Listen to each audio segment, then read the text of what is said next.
Hi everyone, welcome to Cephas Mix. In this tutorial today, I am going to be talking about delay effect concepts. Now, the production of delay effects are based on two main facts. The number one fact is the difference between two measurements of a signal, as in the difference between a direct and a reflected sound. Okay, and the second fact is how human beings actually perceive this direct and reflected sounds. Now down to the first fact, I said the difference between two measurements of a signal, right? I have a bell sound. Let me play it for you.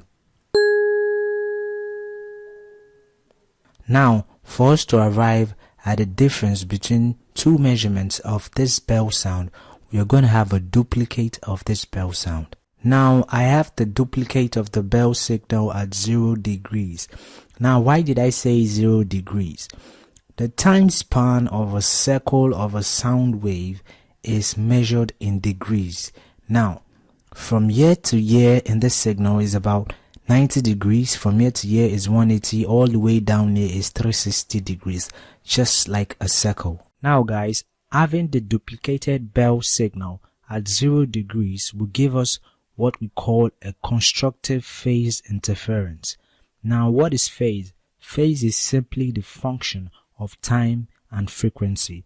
In case you don't know what frequency is how fast an object vibrates. Okay, now constructive phase interference means it automatically amplifies the original bell sound, having the duplicate at 0 degrees. Listen carefully to the amplified signal.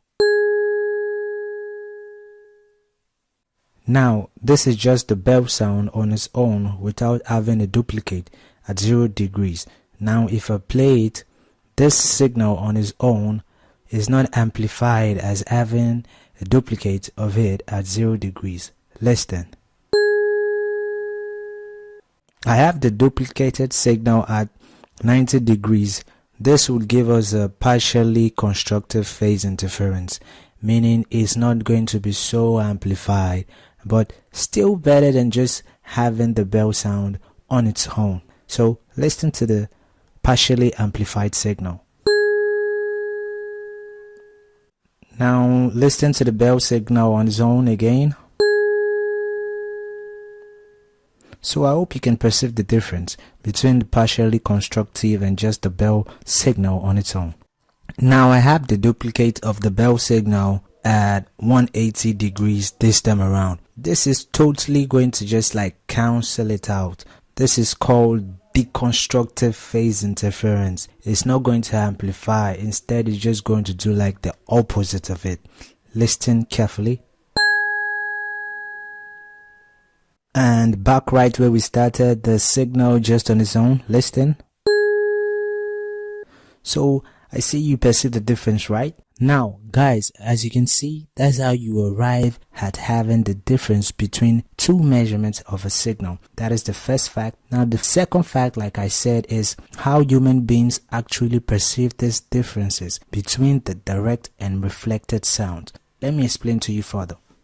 Now, for us to know how human beings actually perceive the difference between this direct and delayed sound, we have to talk about what is called the Hush effect. What is the Hush effect? The Hush effect states that if a reflected and delayed sound combines with the direct sound within a 30 to 50 milliseconds delay time, both the reflected and delayed sound combined with the direct sound will be perceived as one. The human hearing will perceive both the reflection and the delay with the direct sound as one. Let me give you an illustration of what I mean.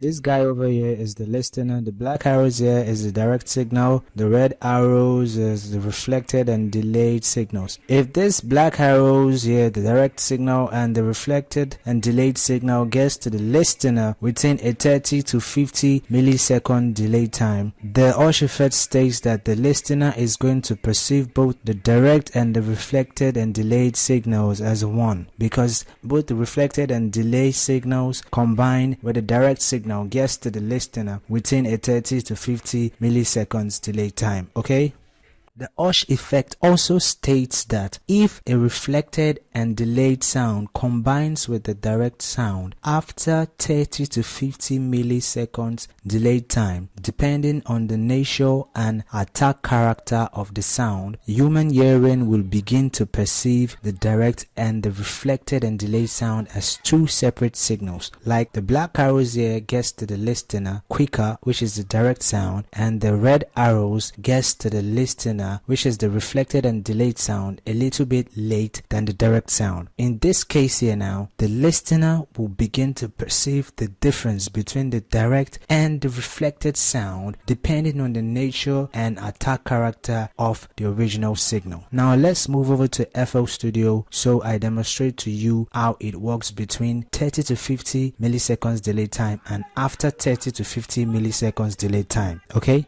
Hi guys, I have the H delay from Waves. Now I am going to use this delay on a guitar sample. So let me just play the guitar sample on its own.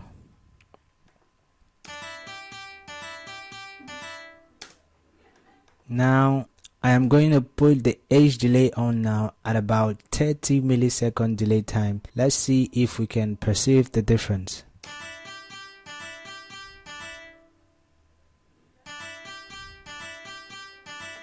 Let's move it to 50.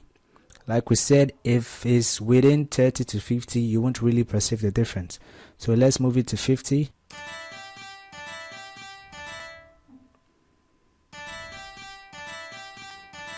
Now let's take it after 30 to 50 and see if we actually perceive the difference. Let's take it to about 80, 100, because most of those classic delays you hear that repeat in those songs you hear normally about 100 and above. Okay, so let's take it to about 100. You see? Now you really start to perceive the difference, right? So boys and girls, that's the concept behind the production of delay effects. Difference between two measurements of a signal, as in the difference between the direct and reflected and delay signals, and how human beings actually perceive this direct and reflected sound. So I will see you in the next of my videos. Bye for now.